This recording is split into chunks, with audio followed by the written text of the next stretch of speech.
Eh bien, salut à tous et à toutes et bienvenue aujourd'hui pour ce nouveau concept exceptionnel, l'interview de la Discord.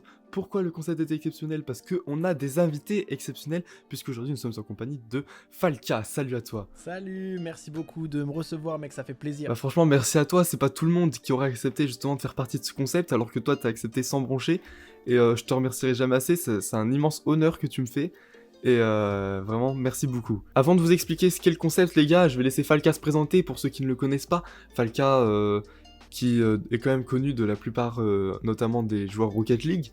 Mais voilà, donc je te laisse te présenter, dis-nous tout sur toi, dis-nous qui tu es. Bah écoute, moi c'est Falca, j'ai 21 ans, je stream sur Twitch en grande partie et sur TikTok tous les jours. J'essaie d'être convivial, amical avec les gens, que les gens ils ressentent que je suis passionné par ça et que je kiffe. Et puis on passe des bons moments, on essaie de s'amuser tous ensemble quoi. Franchement, merci pour tes vidéos, ton contenu, qui est franchement qualitatif. Bravo pour tout ce que tu as construit autour de toi aussi, parce que c'est pas évident de se forger autant une aussi grande communauté aussi rapidement, parce que tu l'as forgé aussi relativement rapidement. Donc voilà, franchement, félicitations. Merci beaucoup mec, c'est très gentil vraiment, ça me touche. Bon du coup les gars, l'interview de la Discord, qu'est-ce que c'est? Et ben l'interview de la Discord les gars, c'est très simple, c'est toi et moi en appel Discord, je te pose des questions, tu y réponds, normalement pas de questions pièges, et voilà, c'est tout simplement ça. Et vous qui nous regardez, n'hésitez pas à mettre des questions dans les commentaires pour une future personne que j'interviewerai, n'importe qui, n'hésitez pas à proposer justement aussi des noms à interviewer, et je me ferai un plaisir d'essayer de les contacter. Donc voilà, sur ce, je pense qu'on peut partir. Première question. Je pense que tu l'attendais un peu celle-là, donc tous les deux on s'est rencontrés justement à l'UCA Gaming Fest de Clermont-Ferrand. Du coup, moi j'ai trouvé franchement c'était un événement super pour voir que c'était organisé par Clermont, parce que c'est vrai qu'on a l'habitude qu'ils fassent des petits événements par-ci par-là, mais un événement comme ça c'est assez rare, je crois que c'était la première LAN de Clermont-Ferrand si je dis pas de bêtises. Ouais. Donc c'était quelque chose, moi j'ai trouvé franchement l'organisation top. Mais donc toi, comment tu t'es retrouvé là et qu'est-ce que tu en as pensé de l'événement? Bah personnellement moi on m'a contacté, en fait j'ai la chance d'avoir l'un des organisateurs qui était qui est un ami en fait de longue date, et on s'était rencontrés sur Twitch parce que lui aussi il streamait à l'époque, et bah, pour tout dire je l'avais raid une fois et on était resté un peu en contact et tout. Et bah du coup lui il s'est un peu tourné vers ce côté événementiel, moi je suis resté sur Twitch, et quand il y a eu un event un peu e-sportif il s'est dit tiens, vu qu'il y a Rocket League, faut qu'on appelle Falca. Et du coup il m'a proposé, et c'est comme ça, moi ça m'a tout de suite, j'ai tout de suite été pris, j'ai tout de suite été pris par le projet parce que j'ai trouvé ça cool, et je me suis dit que c'était une première, donc ça m'a encore plus motivé parce que je me suis dit il faut que ce truc il puisse se reproduire, donc il faut faire fort. Et ça a pris, moi j'ai adoré. Vraiment, j'ai trouvé ça super cool. J'avais rien à ajouter. J'ai fait mes petits retours directement, bah, justement à Vix, hein, que j'embrasse. Et voilà, c'était super bien. Bah, c'est exactement ce que je voulais entendre, donc franchement c'est top. Donc c'est vrai que ça a été une LAN super intéressante, j'ai trouvé, moi c'était la première que je venais voir en IRL. Mais du coup, toi tu as pu animer la grande finale Rocket League sur scène, et donc qu'est-ce que tu as pensé du niveau des joueurs? Bah, personnellement, moi j'ai trouvé les joueurs très bons. Il y avait un peu de tous les niveaux, et c'est ça qu'on aime dans les LAN aussi, c'est que, en fait, là, tu parles d'RLCS justement. On n'est pas au RLCS. Ça veut dire que là, toute personne, toi, moi, n'importe qui regardera peut-être cette vidéo, doit pouvoir jouer et s'amuser. Et c'est ça qui a été cool, c'est que moi j'ai trouvé qu'il y avait un peu de tout niveau. Chaque personne a pu s'amuser, même les plus bas niveaux ont été mis dans des conditions de LAN. Et j'ai trouvé ça très cool. Il y avait des très bons joueurs, hein. Il y avait des joueurs SSL qui se sont bah, du coup d'ailleurs retrouvés en finale. C'était un peu une évidence parce que Rocket League c'est un jeu où forcément bah, quand il y a autant d'écart de niveau entre un SSL et un champion par exemple, bah, c'est sûr que le SSL a plus de chances de gagner. Mais vu que les matchs de qualification étaient des BO1, sur une game tout est possible. Donc c'est ça qui est intéressant, et je pense que beaucoup de joueurs ont kiffé leur LAN.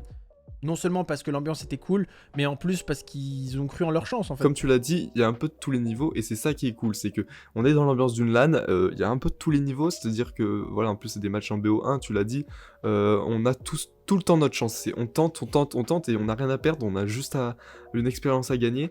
Et franchement je trouvais ça super cool, ça devait être j'ai vraiment génial, et moi c'est un de mes objectifs futurs. Bah, je te le souhaite, j'espère que tu arriveras à faire ce que tu veux, hein. Franchement mec. Eh ben, j'espère aussi. Toi, du coup, tu nous l'as dit en introduction, tu es créateur de contenu, tu fais du stream, que ce soit sur Twitch sur TikTok, tu as aussi donc 2 chaînes YouTube, il y en a une qui est ouverte récemment. Oui, effectivement. Donc comment toi tu as découvert le monde du streaming justement? Pour être tout à fait honnête, c'est depuis tout petit. Moi, j'ai commencé tout jeune, vraiment. Au début, avant, j'ai découvert ça sur YouTube en fait avec les vidéos. Le monde du streaming, pour moi, c'est arrivé plus tard.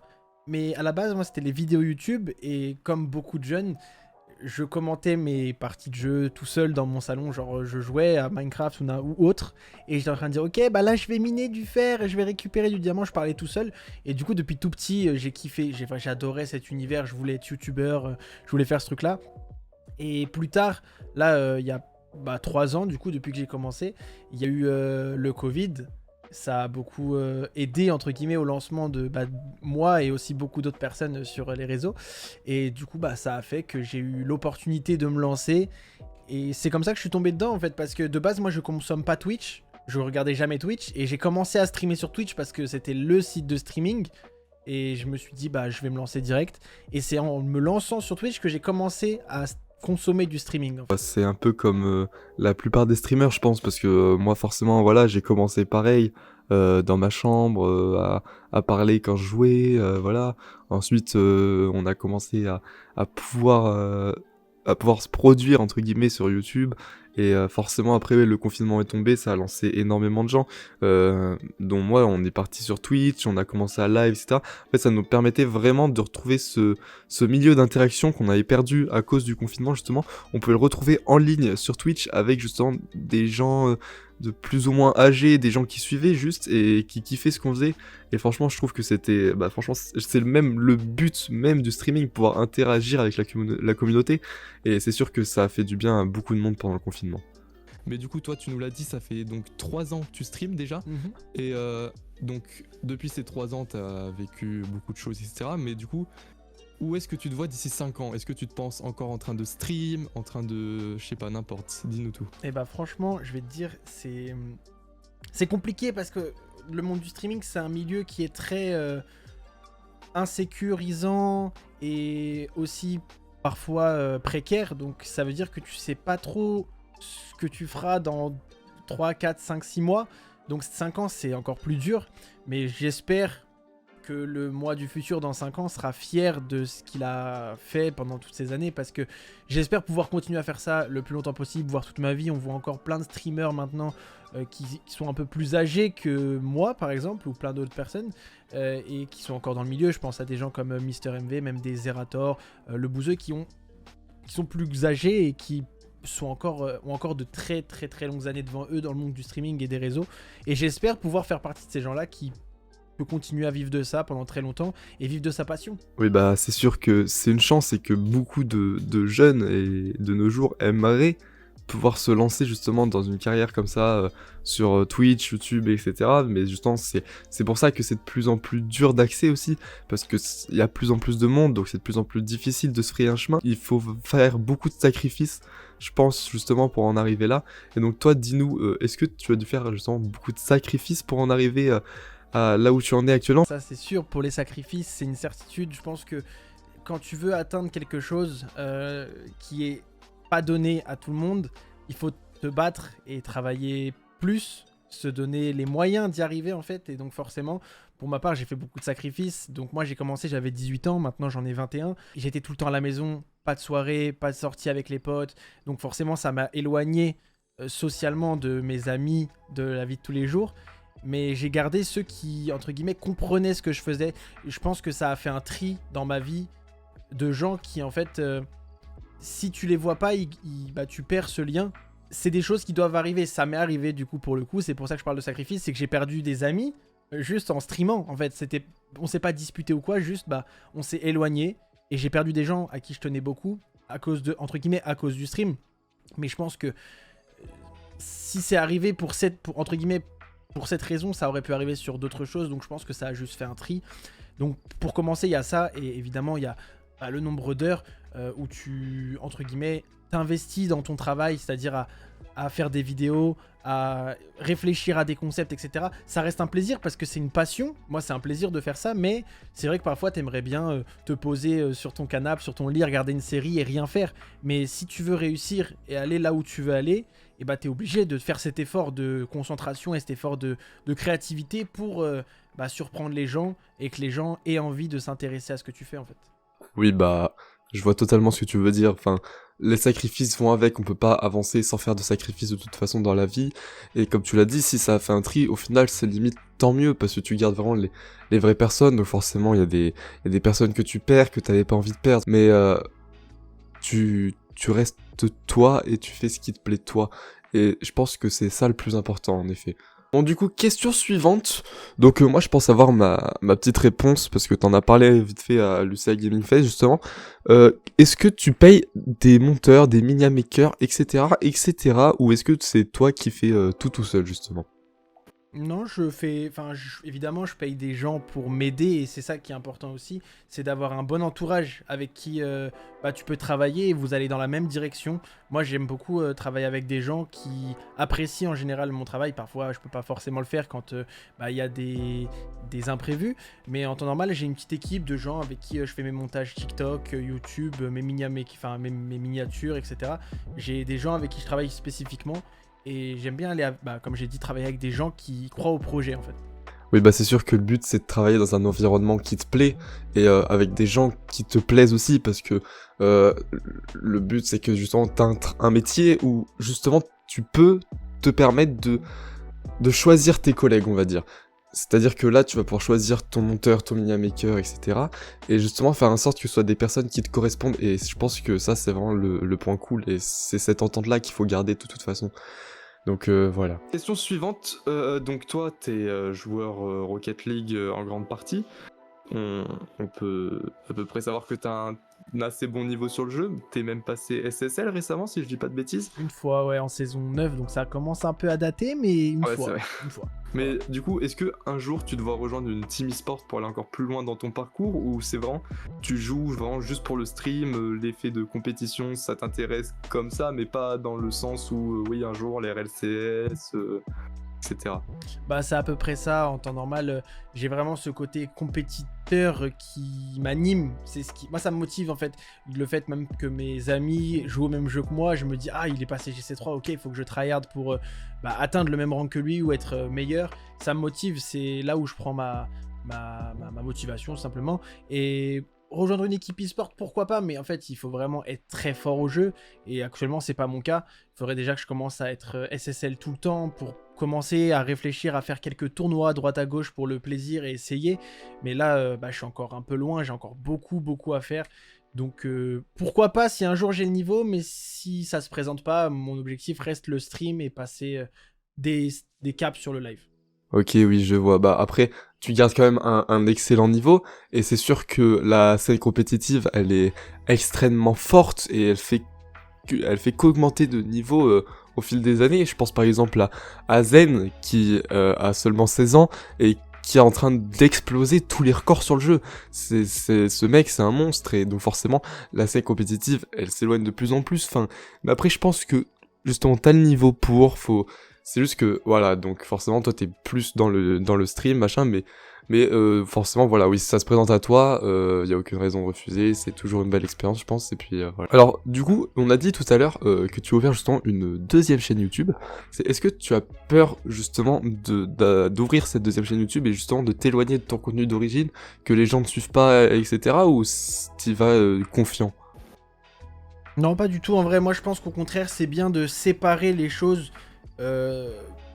pour séparer le travail, en fait. Ça veut dire que il y a des gens qui auraient préféré tout mettre sur une seule chaîne. Moi, je préfère séparer en deux pour avoir d'un côté les jeux vidéo qui sont vraiment déjà à eux seuls forment une très grande famille, on va dire. Il y a tout type de jeux vidéo, le gaming en général.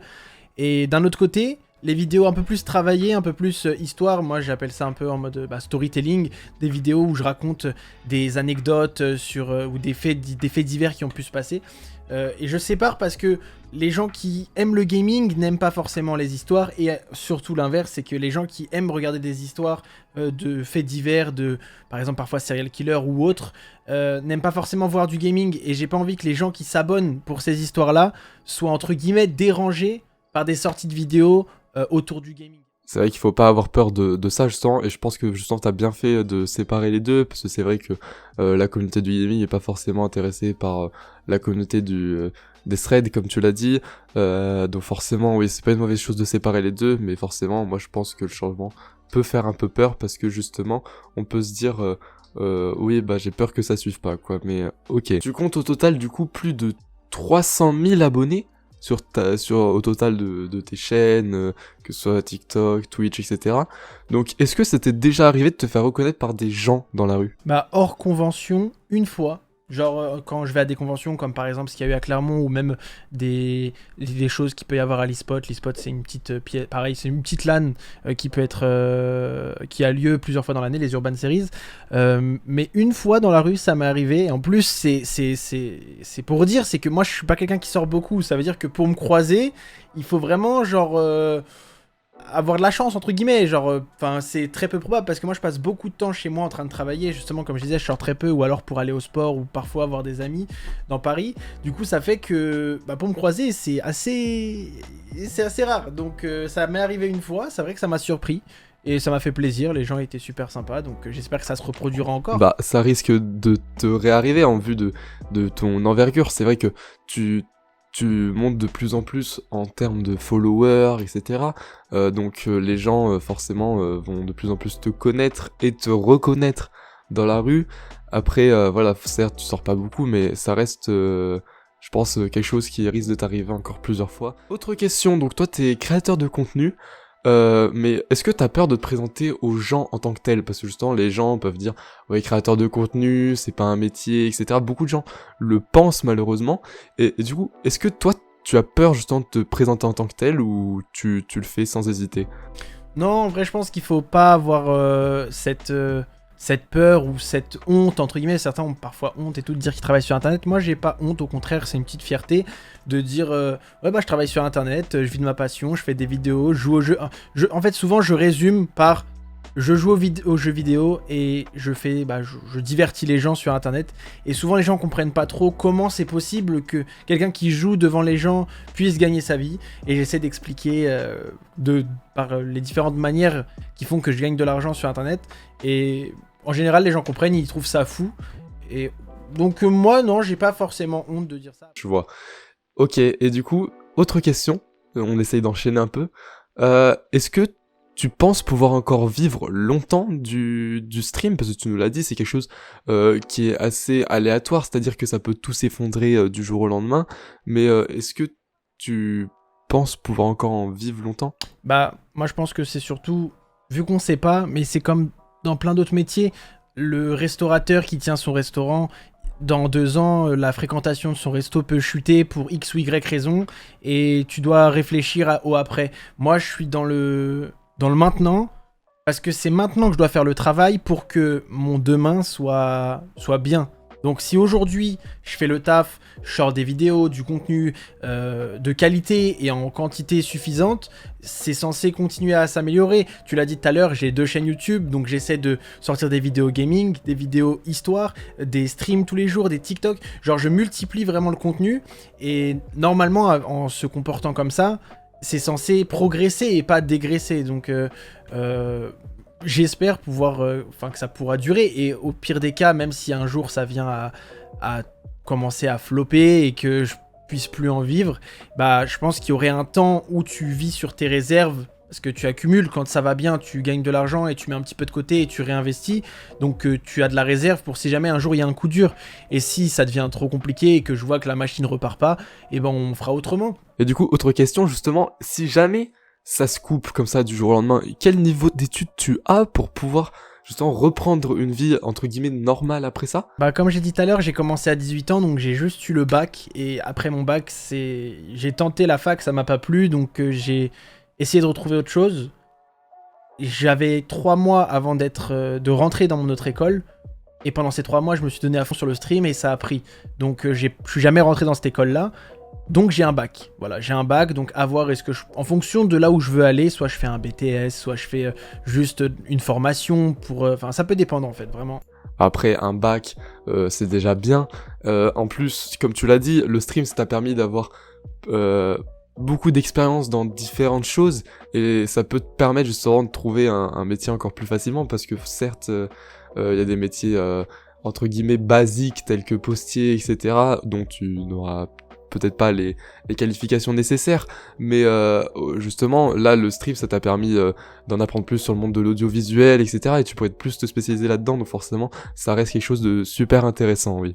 Avant dernière question, quel conseil tu donnerais à quelqu'un qui voudrait se lancer justement dans le streaming et essayer de suivre un peu ton parcours, c'est-à-dire se développer à partir de rien et construire sa communauté? Quel conseil tu pourrais donner aux gens comme ça, comme moi, comme voilà, qui voudraient se lancer? Bah, je vais te dire la vérité. Quand j'ai commencé, j'étais complètement dans cette position de oh, comment je peux faire pour me faire connaître, comment je peux me différencier des autres et tout. Je vais commencer par une réponse un peu bateau et je vais argumenter, mais c'est être soi-même. Parce que il y a beaucoup de gens qui cherchent à copier les autres, copier ce qui marche dans l'attitude, etc. Moi, je pense que c'est ta personnalité à toi qui plaît aux gens. Genre, on a tous, entre guillemets, des amis dans la vie de tous les jours. S'il y a des gens qui, dans la vie de tous les jours, arrivent à m'apprécier, c'est que ma personnalité peut matcher avec des gens, en fait. Donc, le stream, c'est un partage avec des personnes. Donc, il n'y a pas spécialement de conseils pour bien streamer. Après, pour se faire connaître, bah, c'est vraiment se concentrer sur les réseaux sociaux qui peuvent te mettre en avant. Le plus évident, actuellement, c'est TikTok. T'as des vidéos qui peuvent faire des centaines de milliers de vues alors que tu es pas connu du tout de base. Donc moi je conseillerais de se concentrer sur TikTok. Après, une fois que tu as une petite communauté, tu peux décaler sur Twitch, sur YouTube, si tu fais des bons concepts, etc. Donc voilà. Moi je dirais focus les réseaux sociaux qui peuvent te mettre en avant facilement. Ouais, ok, c'est ça. Faut y aller crescendo, partir de rien et forger tout, forger sa communauté, etc. Tout en restant soi-même. Tout en restant soi-même, évidemment, c'est le plus important. On est nous-mêmes, pas quelqu'un d'autre. On garde notre personnalité. Il faut faire quelque chose qui nous plaît à nous. Et les gens suivront si ça leur plaît. Et puis si ça leur plaît pas, bah tant pis. Mais faut garder le principe du plaisir, quoi. Du coup, toute dernière question. Quel est ton objectif ultime? Moi, mon objectif ultime, en vrai, il n'y a pas de statistiques pour ça. C'est plus de pouvoir vivre de ma passion, donc du stream et de la création de contenu, sans avoir peur de demain.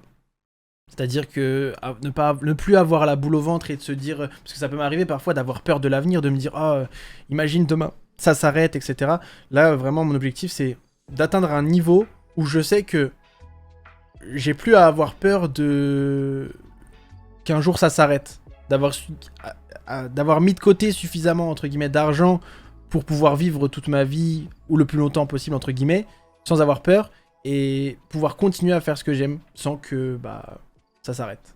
En tout cas, merci énormément d'avoir répondu à toutes mes questions, d'avoir répondu présent à l'invitation. C'était un honneur vraiment de pouvoir t'accueillir pour ce premier épisode. C'est ouf, tu te rends pas compte de comment je suis dans ma tête là, je deviens fou.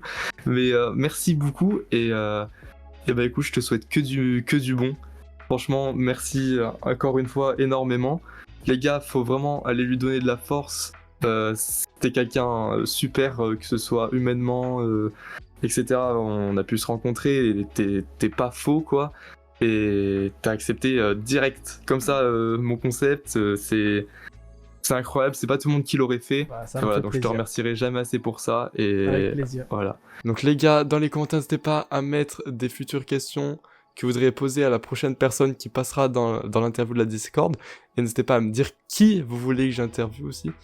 Et merci beaucoup d'avoir regardé cette vidéo jusqu'au bout. Je vous souhaite que du bonheur à vous aussi. Et on se retrouve très bientôt. Merci à tous.